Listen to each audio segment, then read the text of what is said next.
Hello everyone, welcome to my channel. नदियों से जीवन होता है।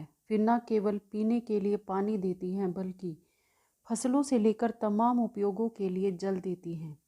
इसलिए नदियों को लाइफ लाइन कहा जाता है। लेकिन जिस भारत देश में नदियों को माँ कहा जाता है और उनकी पूजा की जाती है, खास मौक़ों पर नदी में स्नान करना बहुत महत्वपूर्ण माना जाता है।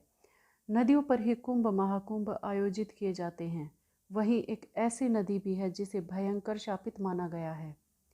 इस नदी को लेकर लोगों के मन में ऐसा खौफ है कि इसमें नहाना तो दूर, लोग इसका पानी छूने से भी कतराते हैं।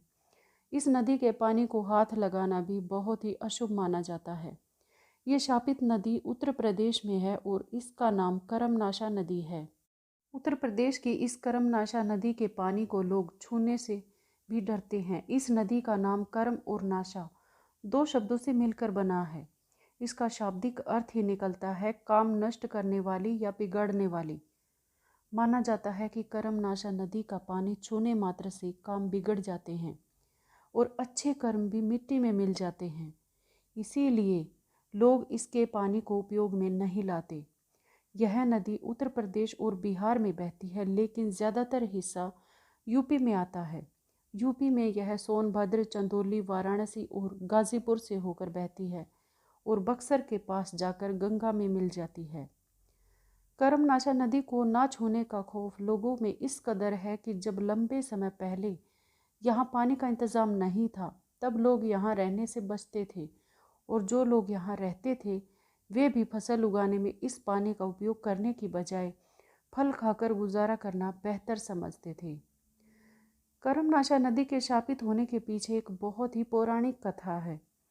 इसके अनुसार राजा हरिश्चंद्र के पिता सत्यव्रत ने एक बार अपने गुरु वशिष्ठ से सशरीर स्वर्ग में जाने की इच्छा जताई, लेकिन गुरु ने इनकार कर दिया। फिर राजा सत्यव्रत ने गुरु विश्वामित्र से भी यही आग्रह किया। वशिष्ठ से शत्रुता के कारण विश्वामित्र ने अपने तप के बल पर सत्यव्रत को सशरीर स्वर्ग में भेज दिया। इसे देखकर इंद्रदेव क्रोधित हो गए और राजा का सिर नीचे की ओर करके धरती पर भेज दिया।